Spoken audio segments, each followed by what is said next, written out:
जय श्री कृष्णा।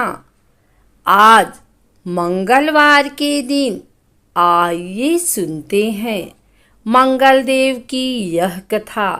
व्यास जी ने कहा, एक बार नैमिषारण्य तीर्थों में 80,000 मुनि एकत्र होकर पुराणों के ज्ञाता श्री सूत जी से पूछने लगे, हे महामुनि, आपने हमें अनेक पुराणों की कथा सुनाई है। अब कृपा करके हमें ऐसा व्रत और कथा बताएं जिसके करने से संतान की प्राप्ति हो तथा मनुष्यों को रोग, शोक, अग्नि, सर्व दुख आदि का भय दूर हो, क्योंकि कलयुग में सभी जीवों की आयु बहुत कम है। फिर इस पर उन्हें रोग चिंता के कष्ट लगे रहेंगे, तो फिर वह श्री हरि के चरणों में अपना ध्यान कैसे लगा सकेंगे। श्री सूत जी बोले, हे मुनियों, आपने लोक कल्याण के लिए बहुत ही उत्तम बात पूछी है। एक बार युधिष्ठिर ने भगवान श्री कृष्ण से लोक कल्याण के लिए यही प्रश्न किया था। भगवान श्री कृष्ण और युधिष्ठिर का संवाद तुम्हारे सामने कहता हूँ, ध्यान देकर सुनो। एक समय पांडवों की सभा में श्री कृष्ण जी बैठे हुए थे। तब युधिष्ठिर ने भगवान श्री कृष्ण से प्रश्न किया, हे प्रभु नंद नंद गोविंद, आपने मेरे लिए अनेकों कथाएं सुनाई है। आज आप कृपा करके ऐसा व्रत या कथा सुनाएं जिसके करने से मनुष्य को रोग, चिंता का भय समाप्त हो और उसको पुत्र की प्राप्ति हो। हे प्रभु, बिना पुत्र के जीवन व्यर्थ है। पुत्र के बिना मनुष्य नरकगामी होता है। पुत्र के बिना मनुष्य पितृ ऋण से छुटकारा नहीं पा सकता और न ही उसका पुनर्नामक नरक से उद्धार हो सकता है। अतः पुत्रदायक व्रत बतलाएं। श्री कृष्ण भगवान बोले, हे राजन, मैं एक प्राचीन इतिहास सुनाता हूँ, आप उसे ध्यान पूर्वक सुनो। कुंडलपुर नामक एक नगर था। उसमें नंदा नामक एक ब्राह्मण रहता था। भगवान की कृपा से उसके पास सब कुछ था, फिर भी वह दुखी था। इसका कारण यह था कि ब्राह्मण की स्त्री सुनंदा की कोई संतान न थी। सुनंदा पतिव्रता थी, भक्तिपूर्वक श्री हनुमान जी की आराधना करती थी। मंगलवार के दिन व्रत करके अंत में भोजन बनाकर हनुमान जी का भोग लगाने के बाद स्वयं भोजन करती थी। एक बार मंगलवार के दिन ब्राह्मणी गृह कार्य की अधिकता के कारण हनुमान जी को भोग न लगा सकी, तो इस पर उसे बहुत दुख हुआ। उसने कुछ भी नहीं खाया और अपने मन में प्रण किया कि अब तो अगले मंगलवार को ही हनुमान जी का भोग लगाकर अंजल ग्रहण करूंगी। ब्राह्मणी सुनंदा प्रतिदिन भोजन बनाती, श्रद्धापूर्वक पति को खिलाती, परंतु स्वयं भोजन नहीं करती और मन ही मन श्री हनुमान जी की आराधना करती थी। इसी प्रकार 6 दिन गुजर गए और ब्राह्मणी सुनंदा अपने निश्चय के अनुसार भूखी प्यासी निराहार रही। अगले मंगलवार को ब्राह्मणी सुनंदा प्रातः काल ही बेहोश होकर गिर पड़ी। ब्राह्मणी सुनंदा की इस असीम भक्ति के प्रभाव से श्री हनुमान जी बहुत प्रसन्न हुए और प्रकट होकर बोले, सुनंदा, मैं तेरी भक्ति से बहुत प्रसन्न हूँ, तू उठ और वर मांग। सुनंदा अपने आराध्य देव श्री हनुमान जी को देखकर आनंद की अधिकता से विह्वल हो श्री हनुमान जी के चरणों में गिरकर बोली, हे प्रभु, मेरी कोई संतान नहीं है, कृपा करके मुझे संतान प्राप्ति का आशीर्वाद दें, आपकी अति कृपा होगी। श्री महावीर जी बोले, तेरी इच्छा पूर्ण होगी, तेरी एक कन्या पैदा होगी, उसकी अष्टांग प्रतिदिन सोना दिया करेंगे। इस प्रकार कहकर श्री महावीर जी अंतर ध्यान हो गए। ब्राह्मणी सुनंदा बहुत हर्षित हुई और सभी समाचार अपने पति से कहा। ब्राह्मण देव कन्या का वरदान सुनकर कुछ दुखी हुए, परंतु सोना मिलने की बात सुनी तो बहुत प्रसन्न हुए। विचार किया कि ऐसी कन्या के साथ मेरी निर्धनता भी समाप्त हो जाएगी। श्री हनुमान जी की कृपा से वह ब्राह्मणी गर्भवती हुई और 10वें महीने में उसे बहुत ही सुंदर पुत्री प्राप्त हुई। यह बच्ची अपने पिता के घर में ठीक उसी तरह से बढ़ने लगी जिस प्रकार शुक्ल पक्ष का चंद्रमा बढ़ता है। 10वें दिन ब्राह्मण ने उस बालिका का नामकरण संस्कार कराया। उसके कुल पुरोहित ने उस बालिका का नाम रत्नावली रखा, क्योंकि यह कन्या सोना प्रदान किया करती थी। इस कन्या ने पूर्व जन्म में बड़े ही विधान से मंगल देव का व्रत किया था। रत्नावली का अष्टांग बहुत सा सोना देता था। उस सोने से नंदा ब्राह्मण बहुत ही धनवान हो गया। अब ब्राह्मणी भी बहुत अभिमान करने लगी। समय बीतता रहा। अब रत्नावली 10 वर्ष की हो चुकी थी। एक दिन जब नंदा ब्राह्मण प्रसन्नचित्त था, तब सुनंदा ने अपनी पति से कहा, मेरी पुत्री रत्नावली विवाह की योग्य हो गई है, अतः आप कोई सुंदर तथा योग्य वर देखकर इसका विवाह कर दें। यह सुनकर ब्राह्मण बोला, अभी तो रत्नावली बहुत छोटी है। तब ब्राह्मणी बोली, शास्त्रों की आज्ञा है कि कन्या 8वें वर्ष में गौरी, 9 वर्ष में राहिणी, 10वें वर्ष में कन्या, इसके पश्चात रजस्वला हो जाती है।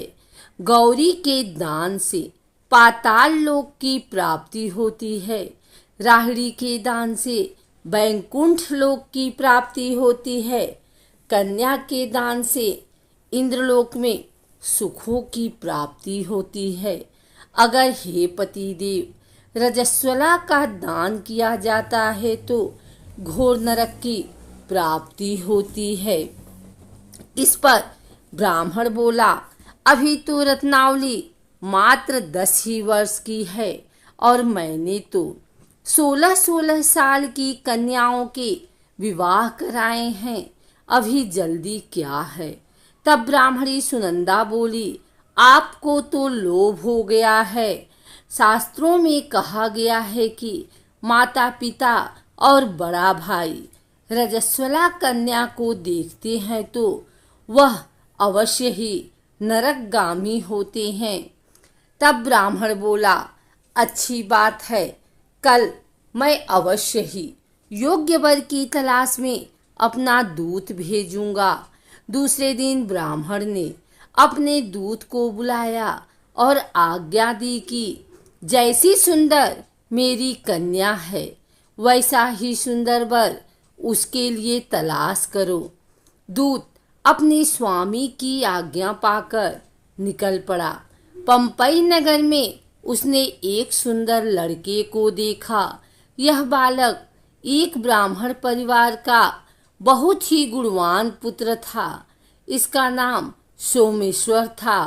दूत ने इस सुंदर व गुणवान ब्राह्मण पुत्र के बारे में अपने स्वामी को पूर्ण विवरण दिया। ब्राह्मण नंदा सोमेश्वर अच्छा लगा और फिर शुभ मुहूर्त में विधि पूर्वक कन्या दान करके ब्राह्मण ब्राह्मणी संतुष्ट हुए। परंतु ब्राह्मण के मन तो लोभ समाया हुआ था। उसने कन्या तो दान कर दिया, पर वह बहुत खिन्न भी था। उसने विचार किया कि रत्नावली तो अब चली जावेगी और मुझे इससे जो सोना मिलता था वह अब मिलेगा नहीं। मेरे पास जो धन था कुछ तो इसके विवाह में खर्च हो गया और जो शेष बचा है वह भी कुछ दिनों पश्चात समाप्त ही हो जाएगा। मैंने तो इसका विवाह करके बहुत बड़ी भूल कर दी है। अब कोई ऐसा उपाय हो कि रत्नावली मेरे घर में ही बनी रहे, अपने ससुराल ना जावे। लोभ रूपी राक्षस ब्राह्मण के मस्तिष्क पर छाता जा रहा था। रात भर अपनी सैया पर बेचैनी से करवटें बदलते बदलते उसने एक बहुत ही क्रूर निर्णय लिया। उसने विचार किया कि जब रत्नावली को लेकर उसका पति सोमेश्वर अपने घर के लिए जाएगा तो वह मार्ग में छिपकर सोमेश्वर का वध कर देगा और अपनी लड़की को अपने घर ले आवेगा, जिससे नियमित रूप से उसे सोना भी मिलता रहेगा और समाज का कोई मनुष्य उसे दोष भी नहीं दे सकेगा। प्रातः काल हुआ तो नंदा और सुनंदा ने अपने जमाई तथा लड़की को बहुत सारा धन देकर विदा किया। सोमेश्वर अपनी पत्नी रत्नावली को लेकर ससुराल से अपने घर की तरफ चल दिया। ब्राह्मण नंदा महालोभ के वशीभूत हो अपनी मति खो चुका था। पाप पुण्य का उसे विचार न रहा। अपने भयानक व क्रूर निर्णय को कार्य रूप देने के लिए उसने अपने दूत को मार्ग में ही अपने जमाई का वध करने के लिए भेज दिया था, ताकि रत्नावली से प्राप्त होने वाला सोना उसे हमेशा मिलता रहे और वो कभी निर्धन न हो। ब्राह्मण के दूत ने अपने स्वामी की आज्ञा का पालन करते हुए उसके जमाई सोमेश्वर का मार्ग में ही वध कर दिया। समाचार प्राप्त कर ब्राह्मण नंदा मार्ग में पहुंचा और रुदन करती अपनी पुत्री रत्नावली से बोला, हे पुत्री, मार्ग में लुटेरों ने तेरे पति का वध कर दिया है। भगवान की इच्छा के आगे किसी का कोई वश नहीं चलता। अब तू घर चल, वहां पर ही रहकर शेष जीवन व्यतीत करना। अपने पति की अकाल मृत्यु से रत्नावली बहुत दुखी हुई। करुण क्रंदन वह रुदन करते हुए अपने पिता से बोली, हे पिताजी, इस संसार में जिस स्त्री का पति नहीं है उसका जीना व्यर्थ है। मैं अपने पति के साथ ही अपने शरीर को जला दूंगी और सती होकर अपने इस जन्म को, माता पिता के नाम को तथा सास ससुर के यश को सार्थक करूंगी। ब्राह्मण नंदा अपनी पुत्री रत्नावली के वचनों को सुनकर बहुत दुखी हुआ। विचार करने लगा, मैंने व्यर्थ ही जमाई वध का पाप अपने सिर लिया। रत्नावली तो उसके पीछे अपने प्राण तक देने को तैयार है। मेरा तो दोनों तरफ से मरण हो गया। धन तो अब मिलेगा नहीं। जमाई वध के पाप के फलस्वरूप यम यातना भी भुगतनी पड़ेगी। यह सोचकर वह बहुत खिन्न हुआ। सोमेश्वर की चिता बनाई गई। रत्नावली सती होने की इच्छा से अपने पति का सिर अपनी गोद में रखकर चिता में बैठ गई। जैसे ही सोमेश्वर की चिता को अग्नि लगाई गई, वैसे ही प्रसन्न हो मंगलदेव वहां प्रकट हो गए और बोले, हे रत्नावली, मैं तेरी पति भक्ति से बहुत प्रसन्न हूँ, तू वर मांग। रत्नावली ने अपने पति का जीवन दान मांगा। तब मंगलदेव बोले, रत्नावली, तेरा पति अजर अमर है, यह महाविद्यवान भी होगा, और इसके अतिरिक्त तेरी जो इच्छा हो वर मांग। तब रत्नावली बोली, हे ग्रहों के स्वामी, यदि आप मुझ पर प्रसन्न हैं तो मुझे यह वरदान दीजिए कि जो भी मनुष्य मंगलवार के दिन प्रातःकाल लाल पुष्प लाल चंदन से पूजा करके आपका स्मरण करे, उसको रोग व्याधि न हो, स्वजनों का कभी वियोग न हो, शर्त अग्नि तथा शत्रुओं का भय न रहे। जो स्त्री मंगलवार का व्रत करे वह कभी विधवा ना हो।